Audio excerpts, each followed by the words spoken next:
رسول اللہ صلی اللہ علیہ وسلم نے فرمایا ہر شخص صبح کو اٹھتا ہے تو اپنے نفس کا سودا کرتا ہے، یا تو اسے آزاد کراتا ہے یا اسے ہلاک کر دیتا ہے، یعنی یا تو اچھے کام کرتا ہے، نیکی کے کام کرتا ہے جن کی وجہ سے وہ دوزخ سے بچ جاتا ہے، یا پھر ایسے کام کرتا ہے کہ جو اس کو ہلاک کر دے، یعنی تباہی کی طرف لے جائے۔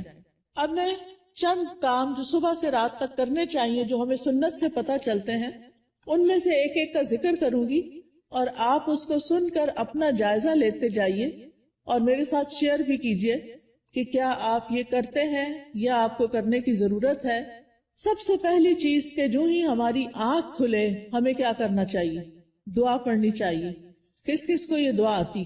الحمدللہ، لیکن سب کو نہیں آتی۔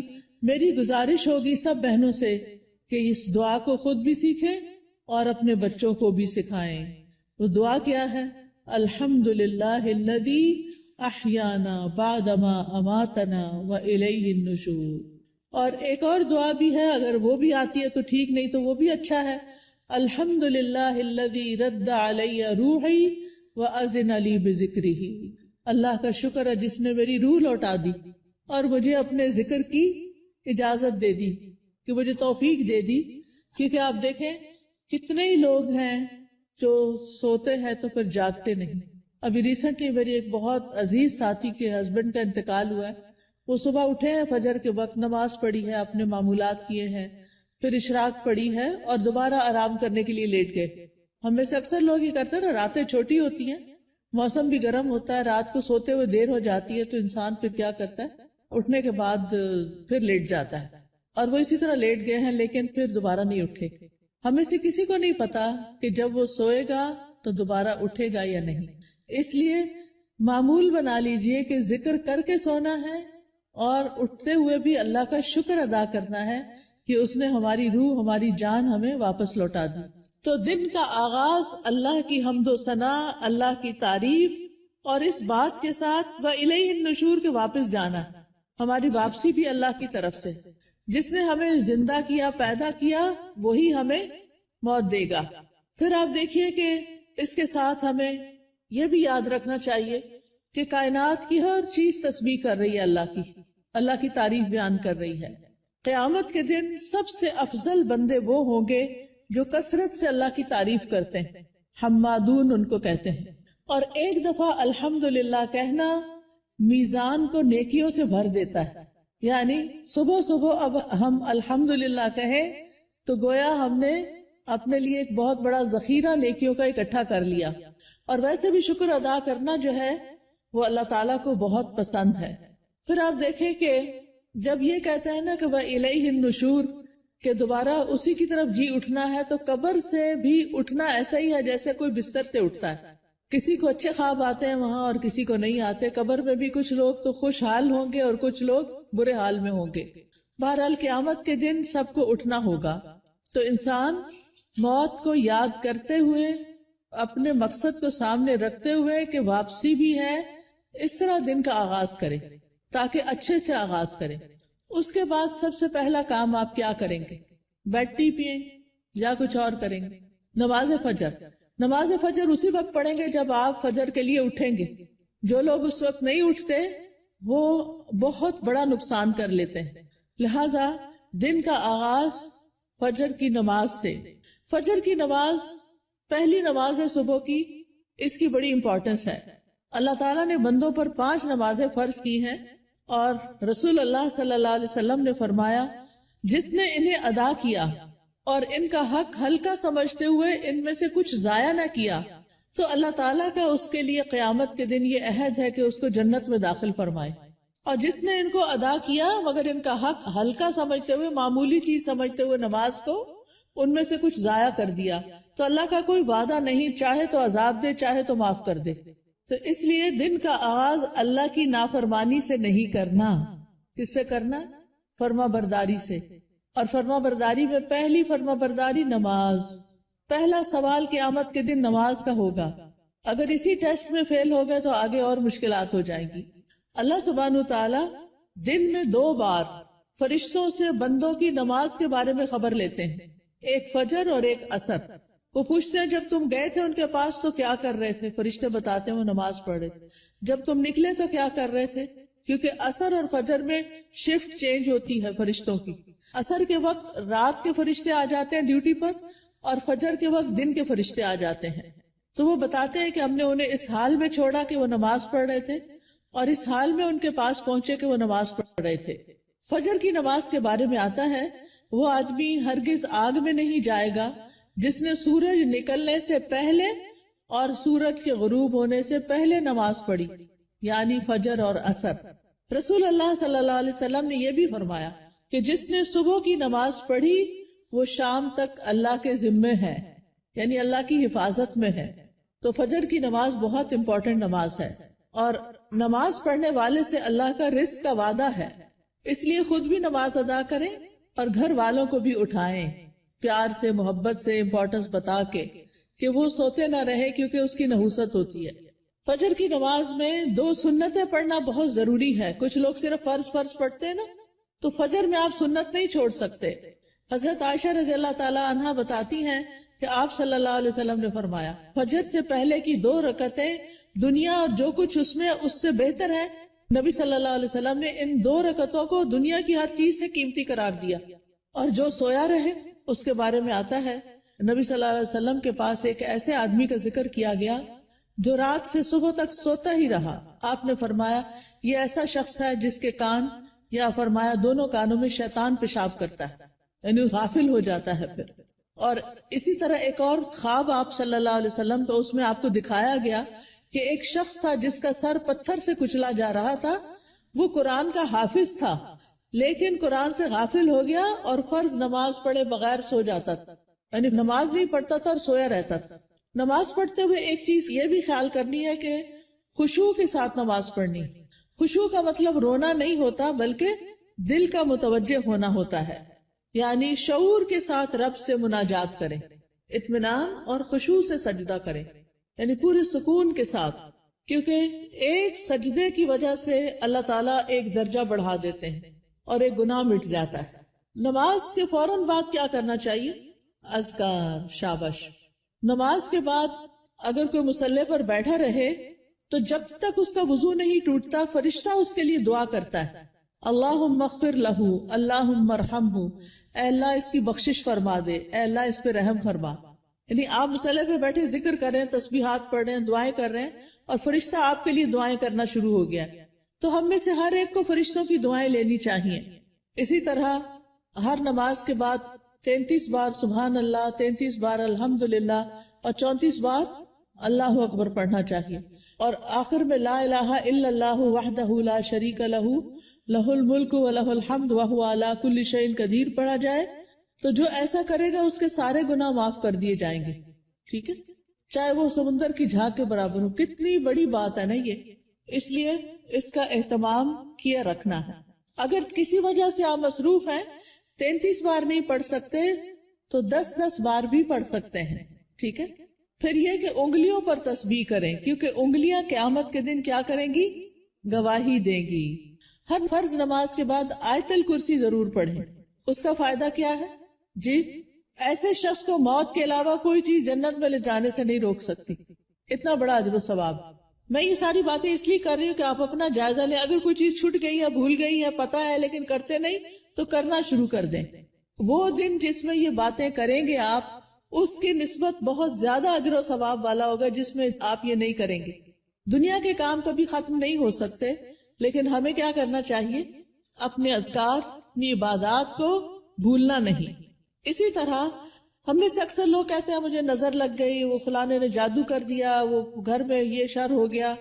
تو اس کا حل بتایا گیا ہے کہ ہر نماز کے بعد قل هو اللہ 1 دفعہ، قل اعوذ برب الفلق 1 دفعہ اور قل اعوذ برب الناس 1 دفعہ پڑھیں. یہ نماز کے بعد پڑھنی چاہیے. اچھا، اب آپ دیکھیے کہ بعض لوگ بیمار ہوتے ہیں، کوئی ایسی تکلیف ہوتی ہے ان کو سمجھ نہیں آتی، وہ پڑھ کے اپنے ہتھیلی پہ پھونک مار کے اپنے سر سے منہ اور پورے جسم پر اپنا ہاتھ پھیر لیا کرے. اس سے انشاءاللہ ان کا شر بھی دور ہو جائے گا، ان کی بیماری بھی ختم ہوگی. نماز کے بعد کیا کرنا چاہیے؟ صبح شام کے اذکار، پروٹیکشن کی دعائیں. آپ میں سے کس کس کے پاس ایاک نستعین کتاب ہے؟ الحمدللہ کافی لوگوں کے پاس ہے. جس کے پاس نہیں، اگر آج آئی بھی ہے تو ضرور لے لیں. اور انگلش میں بھی ہے، اس میں ٹرانسلیٹریشن کی ہوئی ہے. اگر عربی نہیں پڑھ سکتے بچے تو ان کو انگلش میں پڑھنی آ جائے تو وہ بچوں کو ضرور ساتھ ساتھ سکھائیں. ہر ماں خود اپنے پڑھنے کے ساتھ اپنے بچوں کو بھی سکھائے. تو اگر زبانی یاد نہیں تو دیکھ کے پڑھ لیجئے. انشاءاللہ جب آپ پروٹیکشن کی دعائیں پڑھیں گے تو آپ نظر سے، حسد سے اور بہت سے شر سے بچ جائیں گے. ٹھیک ہے نا؟ ایسا نہیں کہ لوگوں کی نظر تیز ہوتی ہے، ایسا ہے کہ ہمارے اوپر پروٹیکشن وال نہیں ہوتی کیونکہ ہم اذکار نہیں کرتے. اور پھر آپ دیکھیے کہ اگر کوئی شخص آپ میں سے جیسے بزرگ خواتین ہیں جن پہ بچوں کی، چھوٹے بچوں کی ذمہ داری نہیں یا گھر کے بہت سارے کام کاج نہیں، تو وہ فجر کی نماز سے سورج طلوع ہونے تک بیٹھے رہے مصلی پر. کیونکہ رسول اللہ صلی اللہ علیہ وسلم نے فرمایا جو شخص صبح کی نماز جماعت کے ساتھ ادا کرے پھر بیٹھا اللہ کا ذکر کرتا رہے یہاں تک کہ سورج نکل آئے، پھر 2 رکعتیں پڑھے اشراق کی، یعنی اس کے لیے ایک حج اور عمرے کا ثواب ہے. کوئی معمولی اجر؟ کتنا بڑا اجر کما لیتے ہیں وہ لوگ جو تھوڑا صبر سے بیٹھے رہتے ہیں فجر کے بعد اور نفل پڑھ کے اٹھتے ہیں اور 2 رکعتیں ہی پڑھنی ہوتی ہیں. تو انسان کا دل، اس کی روح، یہ سیراب ہو جاتے ہیں ان اعمال سے جو ابھی تک میں نے آپ کو بتائے. آپ کے لیے خیر و برکات کے دروازے کھل جاتے ہیں، دنیا اور آخرت میں سلامتی کا ذریعہ ہے، عظیم اجر و ثواب کا ذریعہ ہے، شر کے آنے سے پہلے، تکلیف کے آنے سے پہلے، واقع ہونے کے بعد اسے ہٹانے کا ذریعہ ہے. یہ دعائیں، یہ جو میں بتا رہی ہوں نا پروٹیکشن کی دعائیں جو ہیں، رب کے سامنے فقر اور عاجزی کا اظہار بھی ہے، اللہ تعالیٰ کی نعمتوں کا اعتراف بھی ہے. اور یہ ایسے ہی ہے جیسے کوئی دشمن سے بچنے کے لیے اپنے آگے کوئی وال کھڑی کر لے. تو انشاءاللہ اگر ساری نہیں بھی پڑھ سکتے تو معوذتین، بسم اللہ الذی لا یضر، اعوذ بکلمات اللہ التامات من شر ما خلق، اور کچھ اور مختصر دعائیں پڑھ کے اپنے اوپر بھی پڑھیں اور بچوں کو بھی پڑھنا سکھائیں. اس کے بعد کیا کریں گے یہ بتائیے؟ تلاوت کریں، چاہے تھوڑی سی کیوں نہ کریں. اور اگر میں سمجھتی ہوں بچوں کے اسکول جانے کا وقت ہوتا ہے تو اپنی تلاوت کا وقت نہیں رہتا، پھر آپ کیا کریں؟ اپنے فون پر قرآن مجید کا کچھ نہ کچھ حصہ ریگولر لگا دیں. کوئی پورے قرآن کو ڈاؤن لوڈ کر لیں، اب تو ایسی ویب سائٹس بھی ہیں، وہاں سے آپ شروع کریں، الحمد سے الناس تک پورا کریں. ہر روز تلاوت لگا دی. بچے بھی تیار ہو رہے ہیں، آپ بھی کچن میں کام کر رہی ہیں اور ساتھ ساتھ تلاوت سنیں. کیوں؟ ان الذین یتلون کتاب اللہ وَأَقَامُوا الصَّلَاةَ وَأَنفَقُوا مِمَّا رَزَقْنَاهُمْ سِرًّا وَعَلَانِيَةً يَرْجُونَ تِجَارَةً لَن تَبُورَ. بے شک جو لوگ اللہ کی کتاب کی تلاوت کرتے ہیں، اور تلاوت کا عربی میں معنی فالو کرنا بھی ہوتا ہے، سمجھ کے پڑھنا، اور انہوں نے نماز قائم کی اور جو کچھ ہم نے انہیں دیا ہے اس میں سے انہوں نے پوشیدہ اور ظاہر خرچ کیا، وہ ایسی تجارت کی امید رکھتے ہیں جو کبھی برباد نہ ہوگی. یہ لوگ اللہ کے ساتھ ایک بزنس کر رہے ہیں. یہ چیزیں یہ پڑھتے ہیں، تلاوت کرتے ہیں، قرآن پڑھتے ہیں، لوگوں پہ خرچ کرتے ہیں، تو یہ اللہ کے ہاں ایسا اجر، اتنا پروفٹ پائیں گے کہ سوچ بھی نہیں سکتے، تاکہ وہ انہیں ان کے اجر پورے پورے دے اور اپنے فضل سے انہیں زیادہ بھی دے. بے شک وہ بے حد بخشنے والا نہایت قدردان ہے. تو پیاری بہنوں، تلاوت کو نہیں چھوڑنا، چاہے ایک صفحہ ہی کیوں نہ ہو، ایک ربع ہی کیوں نہ ہو، ہاف جز کیوں نہ ہو، ایک پارہ کیوں نہ ہو. میرے ایک بہنوئی تھے، فوت ہو گئے، اللہ تعالیٰ ان پہ رحم فرمائے. وہ چاند کی پہلی تاریخ کو پہلا سپارہ پڑھتے اور آخری کو آخری سپارہ پڑھتے، اور اس طرح ہر مہینے پورا قرآن ختم کر لیتے. تو جن لوگوں کی بہت زیادہ مصروفیات ہیں، ریٹائرڈ لائف گزار رہے ہیں، ان کو کیا کرنا چاہیے؟ قرآن کی تلاوت زیادہ کرنی چاہیے، کیونکہ قرآن جو ہے یہ غموں کا علاج ہے، شفا ہے، سکون کا ذریعہ ہے، اس لیے اس کو نہیں چھوڑنا. ایک حرف پڑھنے کا کتنا اجر ہے؟ 10 گنا. ایک حرف الف پڑھیں گے تو 10 نیکیاں، لام پڑھیں گے تو 10 نیکیاں، میم پڑھیں گے تو 10 نیکیاں. کیا کوئی اور کام کرنے سے اتنا پروفٹ آپ گین کر سکتے ہیں؟ نہیں. ہاں ایک مشکل ہے، کچھ لوگوں کو پڑھنا نہیں آتا، یا ان کی تجوید ٹھیک نہیں، یا وہ ڈرتے ہیں کہ کوئی سن لے گا تو پھر کیا ہوگا. تو ایسی صورت میں ان کو اپنی تجوید ٹھیک کرنی چاہیے. اس کے لیے میں آپ کو ایک طریقہ بتاتی ہوں، اور وہ طریقہ ہے ایک ایپ ڈاؤن لوڈ کر لیں، لرن قرآن. کس کس کے پاس ہے یہ ایپ؟ 8-10 لوگوں کے پاس ہے، زیادہ نہیں. آپ یہ ایپ اگر ڈاؤن لوڈ کر لیں. اچھا، قرآن پر آل کس کے پاس ہے؟ وہ بھی تھوڑے سے لوگوں کے پاس ہے. ان دونوں میں سے کوئی بھی ایپ آپ ڈاؤن لوڈ کر لیں. یہ آپ آئی فون پہ بھی کر سکتے ہیں اور اینڈرائڈ میں بھی کر سکتے ہیں. ٹھیک ہے. اس میں آپ تجوید سیکشن پہ چلے جائیں. تجوید پہ جائیں گے تو وہاں آپ کو ایک ایک آیت کہلوائی ہوئی ملے گی. پہلے ٹیچر پڑھے گی، پھر پیچھے آپ پڑھیں گے. تو آپ کیا کریں، جب ٹیچر پڑھ رہی ہو غور سے سنیں، جب اسٹوڈنٹس آگے پڑھے آپ بھی ساتھ شامل ہو جائیں.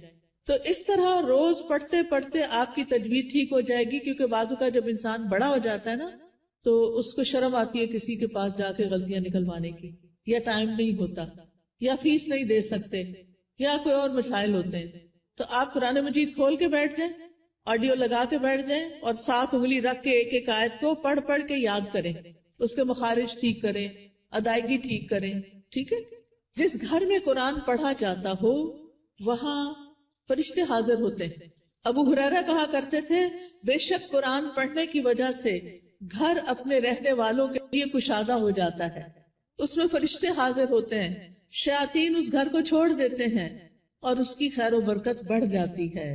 یعنی اس گھر میں خیر و برکت ہوتی ہے جس میں کیا ہوتا ہے، قرآن کی تلاوت ہوتی ہے. آج آپ دیکھیں ہمارے بچے ویڈیو گیمز کے پیچھے دیوانے ہیں، قرآن پڑھنے کے لیے تیار نہیں. ہم اپنے پیچھے کیا چھوڑ کے جا رہے ہیں. آپ کو پتا نا جب بچے قرآن پڑھتے ہیں تو ماں باپ کو بھی ثواب ملتا ہے کیونکہ انہوں نے ان کو پڑھوایا. لیکن اگر ہمارے بچے قرآن ہی نہیں پڑھ رہے تو مرنے کے بعد کون ہمارے لیے دعائیں کرے گا، کون ہمارے لیے کچھ کرے گا. تو اس لیے پیاری بہنوں آپ ان کے لیے عملی نمونہ بنو، رول ماڈل بنو. آپ گھر میں ان کے بیچ میں بیٹھ کے تلاوت کرو، سیکھو. اگر نہیں تو انہیں بتائے میں اب دیکھو اس ایج میں سیکھ رہی ہوں، چلو ہم سب مل کے سیکھتے ہیں. ان کو بھی ساتھ بٹھا لیں، چھوٹی سی گھر میں کلاس بنا لیں، 2-3 بچے اور آپ خود بیٹھ جائیں. اگر آپ کے ہسبینڈ بھی ساتھ بیٹھ جائیں تو بہت ہی اچھا ہے. اگر یہ نہیں ہوتا تو کوئی ٹیچر ہائر کریں جو گھر پہ آئے یا آپ اس کے پاس لے جائیں یا آن لائن پڑھائیں. لیکن اس فریضے سے آپ نے کوتاہی نہیں کرنی کہ بچوں کو قرآن سکھا کے جانا ہے دنیا سے. اور جس گھر میں قرآن نہیں پڑھا جاتا وہ اپنے رہنے والوں کے لیے تنگ ہوتا ہے، نحوست ہوتی ہے اس میں. فرشتے اس گھر کو چھوڑ دیتے ہیں، شیاطین آ جاتے ہیں اور اس گھر کی خیر و برکت کم ہو جاتی. تب ہمارے اوپر ہے نا ہم کیا چاہتے ہیں. قرآن مجید صرف موبائل سے نہیں پڑھیں، وہ بھی ٹھیک ہے اگر نسخہ نہیں ہے آپ کے پاس، لیکن مصحف ہونا چاہیے. اور مصحف کو اپنے سرانے رکھا کریں. سرانے سے مطلب بیڈ سائڈ ٹیبل ہے نا، وہاں رکھا کریں. کیونکہ قبر میں بھی قرآن سرانے کی طرف سے آئے گا اور بچائے گا. اگر دنیا میں ساتھ نہیں رکھا نا قبر میں نہیں آئے گا. سمجھ آ گئی بات؟ تو ابھی سے اس کو پاس رکھے، ساتھی بنائیں تاکہ قبر میں بھی وہ آپ کے ساتھ ہو. حدیث میں آتا ہے آدمی کو جب اس کی قبر میں لایا جاتا ہے تو فرشتہ اس کے سر کی طرف سے عذاب دینے کے لیے آتا ہے. تو تلاوت قرآن اسے دور کر دیتی ہے. قبر میں عذاب نہیں دینے دیتے، وہ کہتے پیچھے جاؤ. جب فرشتہ سامنے آتا ہے تو صدقہ اسے دھکیل دیتا ہے. جب پاؤں کی طرف آتا ہے تو مساجد کی طرف جانا اس کو دھکیل دیتا ہے. ٹھیک ہے. پھر آپ دیکھیے کہ تلاوت کر لی آپ نے تو آپ اب اٹھ کے 2 نفل پڑھ لیں اگر آپ نے پہلے نہیں پڑھے تلاوت سے. ورنہ فجر کی نماز پڑھ کے تلاوت شروع کر دیں اور پھر اشراق کے نفل پڑھ لیں تو ٹائم بھی پاس ہو جائے گا، حج عمرے کا ثواب بھی ملے گا. یہ 2 نفل جو ہیں سارے جوڑوں کا صدقہ ہے. میں اکثر لوگوں کو بتاتی ہوں اگر آپ کے جسم میں آپ کو جوائنٹس پین ہے تو آپ یہ تجربہ کر کے دیکھیں، اپنے سارے جوڑوں کا صبح صبح صدقہ دیں، 2 نفل پڑھیں، آپ کی تکلیف دور ہو جائے گی. کیونکہ میں نے یہ پرسنلی ایکسپیرینس کیا. پھر آپ دیکھیے ہر روز اپنے نفع مند علم میں اضافہ کریں. چاہے کوئی اچھا لیکچر سنیں، چاہے کوئی کلاس جوائن کریں، چاہے کوئی کتاب پڑھیں. تو علم نافع جو ہوتا ہے وہ 2 طرح کا ہوتا ہے. ایک دینی اور شرعی علم جس میں ہم قرآن کا ترجمہ سیکھتے ہیں، تفسیر سیکھتے ہیں، جس میں ہم دعائیں سیکھتے ہیں، جس میں ہم نماز کا طریقہ سیکھتے ہیں، سیرت کے بارے میں سیکھتے ہیں، احادیث پڑھتے ہیں. یہ دینی علوم ہے. اور دنیاوی علم جس سے انسان دوسروں کو فائدہ پہنچا سکے، جیسے طب ہے، ڈاکٹر بننا ہے، بزنس ہے، ایگریکلچر ہے، انڈسٹری کے بارے میں جاننا، آئی ٹی کے بارے میں، یہ ساری تعلیم حاصل کرنا تاکہ آپ دوسرے لوگوں کو فائدہ پہنچا سکیں اور اپنی ارننگ بھی کر سکیں. تو یہ بہت فائدے کی چیز ہے کہ اب آپ نے نماز، قرآن، تلاوت، اشراق سب کر لی. اب یا اپنی جاب پہ جائیں یا پھر اگر گھر میں ہے تو گھر کے کام کاج کریں اور اس کے بعد اپنا نالج بھی بڑھائیں. اس کے لیے آپ سیکوینس کے ساتھ لیکچر سنا کریں. کبھی حدیث سے شروع کر لی ہے تو وہ سارے لیکچرز پورے کر لیں ہر روز ایک ایک کر کے. اگر تفسیر شروع کر لی ہے تو اس کو شروع کر کے آگے تک لے جائیں، لیکن اپنے علم میں پختگی لائیں. اور اگر ہو سکے تو کوئی نہ کوئی کلاس جوائن کریں. رسول اللہ صلی اللہ علیہ وسلم نے فرمایا جو شخص صبح کے وقت اس لیے مسجد کی طرف نکلا کہ بھلائی سیکھے یا سکھائے تو اس کے لیے پورا حج ادا کرنے والے کے مثل اجر ہے. اتنا بڑا اجر ہے. یاد رکھیں علم سیکھنے اور سکھانے کے لیے وقت مقرر کریں، جگہ مقرر کریں، ورنہ اگر آپ صرف چلتے پھرتے ہی سن رہے ہیں تو پکا علم نہیں آئے گا. کوئی بات سمجھ آئے گی، کوئی نہیں آئے گی.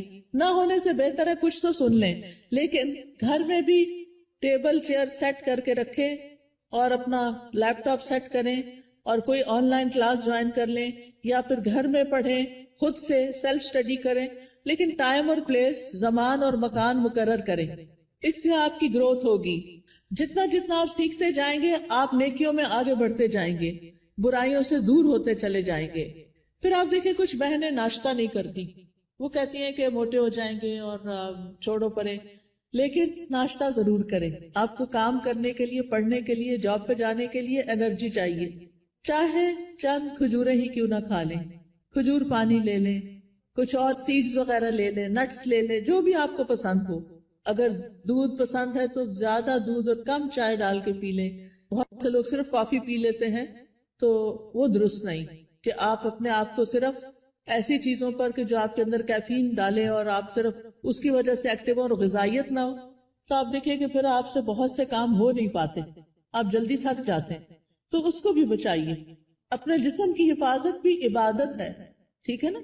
جسم کی حفاظت بھی عبادت ہے. یہ نہیں کہ سب کی ٹیک کیئر کرتے کرتے اپنے آپ کو بلا کے رکھ دیں اور پھر کسی کام کے نہ رہیں، نمازیں بھی بیٹھ کے شروع کر دیں. یہ نہیں ہونا چاہیے. پھر آپ دیکھیے کہ کھانا کھانا بھی عبادت ہے. بسم اللہ پڑھ کر کھائیں، بیٹھ کر کھائیں. میں نے دیکھا ہے کہ بعض اوقات لوگ اس بات کی پرواہ نہیں کرتے، چلتے پھرتے کھا رہے ہوتے. خاص طور پر مائیں کچن میں کام کر رہی ہیں، اپنا ناشتہ رکھ لیا، ادھر سے ایک نوالا لیا، ادھر کام کیا. یہ درست نہیں. آپ کے بچے بھی یہی کریں گے. چھوٹے بچوں کو بھی میں نے دیکھا ہے وہی بھاگتے دوڑتے کھا رہے ہوتے ہیں. یہ درست طریقہ نہیں ہے. سنت طریقے سے کھائیں، کھانا عبادت ہو جائے گا. پھر دائیں ہاتھ سے کھائیں اور پیئیں، ہر گھونٹ پہ الحمدللہ کہیں. پھر کھانا کھا کر بھی دعا کریں.